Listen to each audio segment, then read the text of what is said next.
Di sini Bapak Ibu tahun 2000 mereka mau bikin penggalian arkeolog, tetapi ada masalah serius. Sudah ada gereja ada situs. Kalau mereka mau menggali semuanya harus membongkar gereja. Makanya di sini mereka memutuskan jangan membongkar gereja, kita bikin sampel sebagian yang kita bisa dapat ide tentang ini. Bapak Ibu, kalau seandainya lapisan paling bawah di sana dari abad ketiga sesudah Masehi, sesudah Masehi, itu artinya ini pasti bukan dari zaman Yesus. Setuju? Makanya syarat mutlak kalau kita berbicara tentang rumah dari zaman Yesus, paling bawah itu harus dari abad 1 Masehi. Bapak Ibu, kalau tidak ada sesuatu satu Masehi, itu artinya bohong. bukan bohong. Tidak sesuai. Ya, itu katanya tidak sesuai. Di ilmu itu namanya tidak sesuai. Yang luar biasa memang Bapak Ibu, yang paling bawah itu zaman Yesus. Ya, makanya bisa jadi tempat pesta perkawinan karena juga ada tradisi kuat di sini bahwa itu terjadi di sini. Bukan kebetulan periode Bizantium ada gereja di sini. Bukan kebetulan juga ditemukan satu tempayan besar dari batu, diperkirakan itu dari zaman Yesus. Ya. Makanya kita akan sekarang turun ke tingkat paling bawah. Di abad keempat di sini ada sinagoga. Nanti sinagoga Yahudi, nanti kita bisa melihat mozaik di dalam dari sinagoga itu. Itu jelas yang tinggal di sini orang Yahudi. Ya, orang Yahudi. Kita akan turun ke tingkat yang dari zaman Yesus lewat sini. Perhatikan di tangga.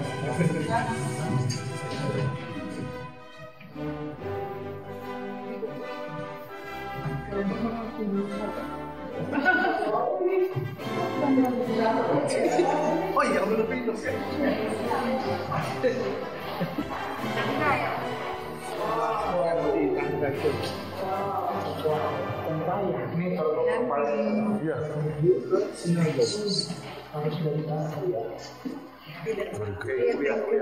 Very good. Sudah Anda memperhatikan syarat mutlak Yahudi untuk air tempayan untuk air pentahiran harus dari batu. Ini asli, ini bukti bahwa kita berbicara Yahudi asli. Ya, Bapak Ibu, di sana ditemukan bak air, ya di mana di plester itu, di plester. Kalau ada plesteran, itu pasti dulu ada bak air di mana mereka menampung air hujan. Bak air itu dulu di sini, ya bak airnya. Kalau ada di plester zaman dulu supaya air tidak bocor, ya setuju? Makanya di sini ada bak air, kelihatan dari air ini mereka isi tempayan ini. Bapak Ibu, menurut Anda yang mana lebih mahal bermutu, tempayan Kapernaum atau tempayan ini yang besar? Believe me, ini besar tapi muatnya sedikit. Di sana besar, lebih kecil, muatnya lebih banyak dari ini. Nanti yang bisa berdiri di sini bisa tahu. Iya, itu muatnya kecil. Maaf, ini berbeda antara orang kota yang kaya dan desa. Kemarin itu basal. Bayangkan pahadi, pasti yang bikin itu mau agak tinggi. Karena tapi ini batu kapur yang tumbuh gampang dipahat. Jadi ini pernikahan orang miskin. Iya, desa orang miskin. Ya, beda dari Kapernaum. Pasti Kapernaum kaya. Kapernaum ada penghasilan dari ikan, dari orang nelayan. Penghasilan pertanian. Ada di Via Maris, orang masuk, keluar, ada pajak, ada kota internasional, ada perdagangan. Makanya itu beda. Ini desa hanya dari pertanian. Desa amat miskin. Tidak jauh dari sini teman saya menggali.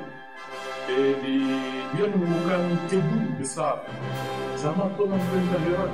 Ini tanda bukti bahwa itu Yahudi asli dari Yehuda, tidak jauh dari Nazaret, makanya kelihatan ada senang keluarga Papa. Ya, saya mau berbicara teks atau arkeologi. Saya lanjut dengan arkeologi, nanti kita kembali di teks. Ya, Bapak Ibu, diperkirakan bahwa ini bisa salah satu 6 tempayan. Karena lihat ada sesuatu yang menarik. Bagaimana ini diplester dan dihiasi dengan lihat ada bentuk apa ini? Daun. Gandum. Gandum kami tahu. Ya, gandum. Gandum dari gandum kami bikin roti. Mereka mau katakan apa di sini ini Tuhan Kristen pertama? Air yang jadi anggur dan roti. Pertemuan perjanjian bahwa ini tubuhku dan ini darahku buat perjanjian. Yang mereka mau katakan itu tidak terjadi di sini pertemuan terakhir ya. Cuma seninya mau katakan bahwa di tumpayan ini terjadi air jadi ya Yang bisa. ini berarti orang setelah zaman Yesus. Ya, setelah zaman Yesus ini dihiasi supaya sesuatu hiasan yang cocok sama mukjizat dan sama perjanjian baru. Ya, sekarang ya di atas tingkat ini apa keempat mereka membangun sinagoga. Nanti kita akan melihat sebagian lantai dari sinagoga yang luar biasa yang tinggal dari lantai itu nama orang yang bikin mozaik. Ada ya orang Yahudi dari sini yang bikin mozaik atau tempat atau barangkali kasih persembahan untuk bikin mozaik itu.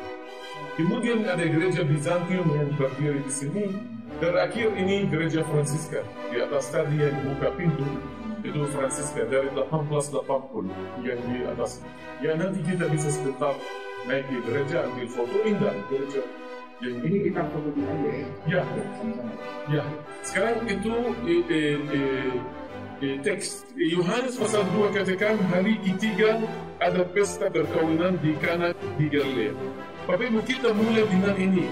Untuk orang Yahudi kapan harinya mulai? Pada mulanya Allah menciptakan langit dan bumi. Bumi belum berbentuk dan kosong gelap, gulita menutupi samudera raya dan roh Allah. Kejadian pasal 1 melayang-layang di atas permukaan air. Berfirmanlah Allah, jadilah terang. Lalu terang itu jadi. Allah melihat bahwa terang itu baik. Ingat kata ini, Allah melihat terang itu baik. Lalu dipisahkannya terang itu dari gelap. Dan Allah menamai terang itu siang dan gelap itu malam. Jadilah petang dan jadilah pagi. Untuk orang Yahudi harinya mulai petang. Ya, Bapak Ibu, hari kedua dan nanti bisa membaca. Saya mau singkat. Tidak ada kata Tuhan melihat itu baik. Hanya hari ketiga ada kata Tuhan melihat itu baik. Orang Yahudi ultra-ortodoks kalau mau mulai usaha atau sesuatu dengan mengharapkan yang baik selalu mulai hari Tiga. Pemilihan umum di Israel selalu hari ketiga. Ya, sama nikah. Pasti. Ya. Oke. Bapak Ibu pesta perkawinan ultra-ortodoks Yahudi yang religius hari 3. Kalau Tel Aviv tidak. Indonesia Hari Sabtu. Tel Aviv sama suka weekend ya. Weekend. kurang diberkati. Ya, makanya 2 kali berkat Bapak Ibu, ini Yahudi ultra-ortodoks sampai ada pepatah bahasa Ibrani. Kami pakai itu. Shlishi Pa'amayim Pito. Hari Selasa 2 kali lebih baik. Hari Selasa 2 kali lebih baik. Itu artinya orang mengharapkan hanya dari hari Selasa, senang pasti ada baik yang akan terjadi hari Selasa. Sushi, paham gitu. Hari Selasa 2 kali. Bapak Ibu, ada yang suka isi lotari hari Selasa. Ya, hari Selasa itu lotari. Ya, Yahudi ultra-ortodoks Bapak Ibu tidak boleh. Itu satu hal yang tidak boleh. Lotari karena itu berjudi. Tapi mereka selalu berdoa. Sebenarnya Tidak banyak suara. ada yang di Israel kami bikin lucu karena mereka berdoa terus. Ada yang katakan seorang Yahudi yang ultra-ortodoks, dia selalu berdoa kepada Tuhan untuk menang lotre. Tuhan kasih tahu dia, kamu dulu isi lotre aja, karena di mereka tidak boleh. Tetapi tetap mereka berdoa. Ya, makanya pesta berkawan ini hari Selasa, Yohanes bulan hari Selasa. Itu sangat biasa buat kami mendengar bahwa pesta berkawan itu hari Selasa. Itu artinya pesta berkawan ini adalah hari Senin malam, karena harinya bulan malam. Sekarang Bunda Maria ada di sini, Yesus dan muridnya diundang. Itu artinya apa? Oke, itu artinya Maria sangat keluarga sangat dekat. Oke, dulu benar. Anda orang Timur, Anda bisa mengerti teks lebih dari orang Amerika. Sorry, saya kasih tahu terus terang kepada orang Amerika. Mereka senang, ya, makanya mereka senang mendengar kebijakan Timur. Ya, Bapak Ibu paling digosip. Orang itu bilang, paling digosip. Aduh, kasihan. Orang tuanya penanti stres. Ya, kemarin saya pergi sama mertua saya ke pesta berkawinan, senang keluarga. Dan dia kasih tahu, mertua saya duduk di sini, saya di sini. Mertua saya orang tua, tidak suka, dia mau pindah. Dia meminta, oh please let me finish this. Biarkan kami selesaikan pesta berkawinan dengan baik. Ya, mereka stres. Makanya kita duduk aja ya, karena itu paling digosip. Kurang makan, makanan tidak enak. Ya, seperti itu sama. Itu seperti itu semua. Sekarang Bapak Ibu itu tidak terlalu masalah besar, karena orang sewa gitu, banquet, bayar. Banquet, ya. Ya, untuk semua. Tetapi zaman Yesus belum ada. Belum ada IO. Belum ada. Ya, Bapak Ibu, saya masih ingat waktu saya anak kecil belum ada. Tiba-tiba ibu saya tidak ada di rumah selama 1 minggu. Di mana dia pergi? Ternyata ada pesta berkawinan untuk sanak keluarga. Untuk tante.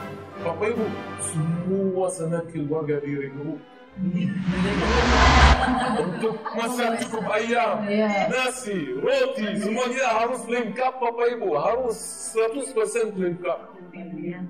Ya, makanya itu menjelaskan bahwa Maria ada di situ. Yesus dan muridnya diundang. Ini perbedaan antara itu. Sekarang yang kasihan keluarga ini benar kasihan kalau kita membaca teks kebudayaan kami orang Yahudi, orang Kristen, anggur habis. Aduh. Itu yang paling memalukan. Paling memalukan anggur habis. Kasihan orang tua pengantin. Yang tahu pertama itu wanita yang di dapur sama orang pelayan. Itu cara komunikasi. Ada wanita, ada orang pelayan. Kalau ada sesuatu, wanita harus beritahu orang pelayan yang ada di sana. Makanya Bapak Ibu saya pasti Maria sanak keluarga, peduli keluarga ini, pasti dia cari di gudang. Belum ada toko yang nanti kita akan pergi. Setiap keluarga menghasilkan anggur buat desa, buat mereka diri sendiri. Ini desa satu keluarga. Dan kalau bukan malam, pasti Maria akan naik ke atas. Cari toko. Ke Nazaret, ke rumahnya itu 30 menit. Tetapi malam sulit, Bapak Ibu 30. Dan bawa banyak anggur, silahkan, sudah pecah. Makanya Maria menghadapi misi yang mustahil.